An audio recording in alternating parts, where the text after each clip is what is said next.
Kantwala omukisa guno okwebaza abatulaba ku Sugar TV. Amanya agange bampita Munakyagwe Kiyingi Richard nga nze atuusaako ebyemizannyo wano ku Sugar TV. Ennaku z'omwezi leero ziri 14 omwezi ogw'omukaaga 2023 olunaku lwa kusatu nga tugenda tandikako n'ebifa mu nkambi eya Uganda Cranes eri mu ggwanga erya Cameroon gye tugenda okuhostingira omupiira gwaffe ogwa Cameroon Afcon. Afcon yona agenda si Cameroon Afcon, tugenda kubeera ne Afcon mu ggwanga erya Ivory Coast nga tugenda kuba nga tuhostingidde ffe nga ffe eggwanga yaffe terina kisaawe kituuka ku mutendera gwa FIFA gweyagala oba CAF gweyagala nga twasalawo emipiira gino bagitwale mu ggwanga erya Afcon. Federation yaffe yatwala mu ggwanga erya Afcon nga we mulaba nti na kivubo akyakolebwa bukolebwa Nambola ali mu renovation ate kitende nga yo teyasobola kuyita mitendera gyetagisa ku hostinga kuba baali baagala omuddo nga gwa natural grass nga tebaagala muddo guli artificial mu byayulitanga mu mawulire nga wetuwulira. Twagala okulaba mu bazanyi be batwala okubeera mu Afcon, manya okubeera mu Afcon qualifier eno nga twetegekera nga naleero waliyo omupiira okugenda ozanyibwa ogw'omukwano wakati wa DRC ne Uganda. Omupiira ogwo ogenda bagutwetegekera ku lunaku lwa Sunday nga 18 we tugenda obeera n'omupiira gwaffe wakati wa Algeria ne Uganda nga ffe tuhostinze omupiira ogwo. Ebimu ku bifaayo mu nkambi eyo tugenda twala bagenda giyita moment of silence okujjukira omuzannyi gwe bayita Wile Kyambadde eyasoodde otuvaako mu maaso mweno wiiki esembye emabega ng'ono omuzannyi yazanyirako ku ttiimu nga Express, yazanyirako KCCA ne Proline. Omuzannyi ono yazanyanga emipiira miyitirivu nga era abamu bamukakasa nga we yali kalefti akalungi akalefti akanyirira okusamba obulungi bazanyanga mu midfield awo ne wide areas ez'omu midfield. So nga wetugenda okuteekako tugenda tutandika n'abazanyi abasobolebwa okukwata receipt, abazanyi abasobolebwa okugenda ku receipt ku list egenda okuzanya omupiira nga ogwo. Twatwala bagolokipa okuli Magola Salim Jamal ono azanyira mu Richard Bay South Africa, netwala Nathan Alionzi azanyira mu URA, netutwala Charles Lukwago azanyira mu St George Ethiopia, netwala Semakula wa Villa bamita Semakula Kenneth, netwala Kizito Gavin wa Altad Misiri,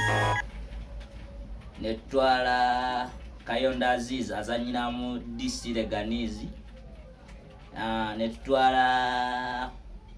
netwala Ochaya azanyira mu Arab Contracts Misiri, netwala Halid Aucho si Halid Aucho munasonyiwamu awo bamita Halid Luwaliro ono omwana yali kapiteeni wa Vipers FC. Ono azanyira mu North Macedonia, netwala Gift Fred owa Villa, netwala Waswa Godfrey wa KCC, netwala Kurachi owa Vipers, Khalid Aucho, netwala Khalid Aucho owa Young Africans, netwala Bobos Byalukanga azanyira mu Austin mu America, netwala Center Musiraje wa Vipers, netwala Waiswa wa KCC, netwala Milton Kaliso wa Vipers, netwala Travis Mutiaba wa Villa, netwala Roger Smart wa KCC, netwala Mugurusi Isma azanyira mu North azanyira mu eggwanga simanyi bulungi wano, netwala Farouk Mia azanyira Take, netwala Emmanuel Oki kapiteeni waffe azanyira mu Saudi Arabia, netwala Fadi Bayo azanyira mu Czech Republic, netutwala ne mwana mulenzi gwe bayita Basangwa Richard nga head coach ye Micho eyo tiimu gye twasobodde okwasembulinga ku bazannyi be bayita abayitirivu ne basobola okutwalako 23 so be bagenda okufeesinga eggwanga erya DRC Congo tusobole n'ofeesinga eggwanga erya Algeria ku lunaku olwa Sunday. Tusuubira tiimu yaffe okukola obulungi kubanga we tusuubiramu Algeria yo yayitawo dda kati ffe abalina okuyitawo balina okulwana okuyitawo n'eggwanga erya Niger ne Tanzania ebibinja byonna okuva ku Asembi paka ku Wokubiri ffenna tusobola oyitawo so tulina okuba emipiira gyaffe gino egiddako ogwa Niger n'ogwa Algeria tusobola oyitawo oba siki tulina okubako gumu ku Algeria ne Niger tulina okubako omu tufune n'amaliri tusobola oyitawo so ku lunaku olwa Sunday mubeereko omupiira byense byowulira nti kufufa TV guyinza oba live okugulaga ogwa Algeria ku Sunday naye nga nerero okusaawa nga 12 wagenda baayo omupiira gw'okwegezaamu ogwa DRC Congo ne Uganda. Wetuvaako awo ne tuddako mawulire aga kiraabu zaffe eza Uganda wano kiraabu zeetegekera season enaddamu agava mu mawulire agava mu nkuubo gonna gagamba nti ejja kuddamu awo wakati wa September oba October lige gyabezzeemu nga tiimu zeetegekera tiimu ezimu ezazze zagobya abatendesi endala ezazze mu Super League zagobya abatendesi endala nga Esivira KCC zafunye abatendesi abali foreign best nga KCC yayanjudde omutendesi Omportugal ne Villa neyanjula omutendesi eggwanga lino micho lyavaamu omutendesi Omusabia ng'oyo omutendesi Omusabia bamuleeseeko okukola n'emmole byekwaso agenda kukola n'emmole byekwaso so Villa season eno yeteeseteese bulungi nga baleese ne CEO wa club manya amateeka kati mu FIFA yabagamba tiimu ziteekewo CEO wa club terina kuddukanyizibwa oba mugaga yennyini erina oba ne CEO director of football oba CEO addukanya ebyemizannyo nga si nti oba yakolanga kati tiimu ezimu zaali kati nga tugeze oba Vipers ng'omugagga yennyini yeyekwatiramu mu bintu bye naye kati bazagamba eri company erina otandikawo erina obaawo ne CEO nga company we zirina ofollowingibwa so Villa yayanjudde omusajja bamuyita Mwesigwa yabadde ku Express najja nga CEO wa club ne bafuna mole byekwaso yagenda obaawo nga deputy w'omuki yagenda obaawo nga deputy w'omutendesi omuzungu n'ebirala ebiva ku Villa nga yo bagambye yafunye rights zonna eziteeka ewankulukuku okubeera nga bebeefuga ekisaawe kya wankulukuku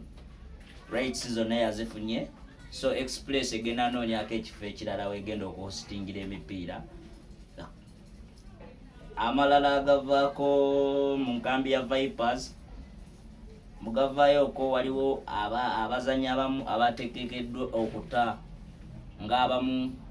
betwawulirako mu nkuubo tebinafuuka nnyo official naye nga tugawulirako mu nkuubo mulimu abazanyi nga Ibrahim Orit ayinza okuteebwa Gali Wanga ayinza oteebwa abazanyi abo tebakoze bulungi season eno era ogenda ku mukutu ogwa Facebook abamu obalabako nga babaweereza messages zibathankinga naye nga club yennyini nga yo tenavaayo na statement bagamba nti nebagoba naye nga ag'omu nkuubo go gasomeddwa dda okujjako n'ebirala FIFA drum anaatera otandika yes FIFA drum agenda kuddamu otandika omanyi kino ekikopo kyatandikibwawo okutuusa omupiira ku bannayuganda mu nsonda zonna ze balimu nti n'omwana ow'Ekaramoja n'omwana ow'Enebbiwa wonna alina access ku mupiira gwa Uganda okulaba ku mupiira such that bazimba fan base mu Uganda omupiira guddamu abantu ne bawagira omupiira gwabwe kuba omupiira gwe mwasembola ogwa Uganda ne lyali eggwanga lya Niger ogwali ku Kitende nga n'ekisaawe kumpi kyagatulema okujjuza ekya Kitende naye ng'ate ffe hosting team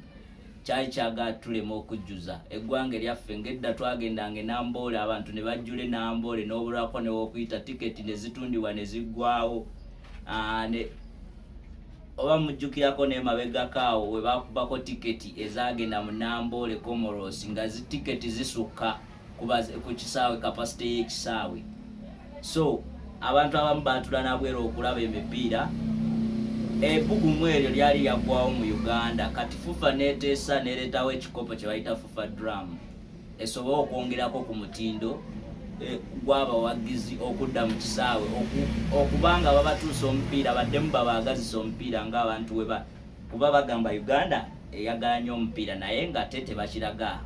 kuba ebisaawe bitulema okujjuza. Kitende yagaana okujjula to the maximum nga we yalina okujjula. Wetuvaako awo koziko n'ekirala kyenyinza okwonako ttiimu yaffe eya She Cranes ey'abaana ababaka omupiira yetegekera okugenda mu ggwanga erya South Africa gye bagenda obeera ne World Cup w'abaana abawala ababaka omupiira. She Cranes eno ezeekolanga bulungi mu bikopo bino era nga ssaawa zino ekwata kifo kyakutaano mu nsi yonna mu kuzanya netball. So egenda kwetaba mu kisaawe ng'ebuzaayo ennaku 44 okugenda mu Cape Town gyegenda ozanyira omupiira gwayo nga waliwo ekitongole kye bayita sports bakiyita FHNS Sports Health Company bagenze ne bagikyalirako ne basobola gidonatingira ebyokwetegeka ebimu ng'ebya medical z'abazanyi bye babakozeseza lotions ezo sprays ezi-avoidinga injury oba ezireetera healing ey'amaanyi ng'abanabyamizannyo bwe mubimanyi ne basobola okwetegeka era nga bali mu training okusobola okwetegekera ekikopo ekya World Cup w'abakyala. Eno yo tukola bulungi nnyo okusinziira ku ttiimu endala zonna mu Africa muno tukola bulungi ffe abasirikira Africa ffe ne South Africa ffe abasinga okukola obulungi muno mu Uganda. Mbebaza okusigala nga mutulaba ku Sugar TV. Mbebaza nnyo. Amannya agange nsigadde nga Kiyingi Munakyagwe. Musigale nga mutunoonyaako ku Sugar TV ku YouTube. Osobola okushayalinga, likinga video zaffe, commentinga, tujja batusoma comments zammwe. Peyanza.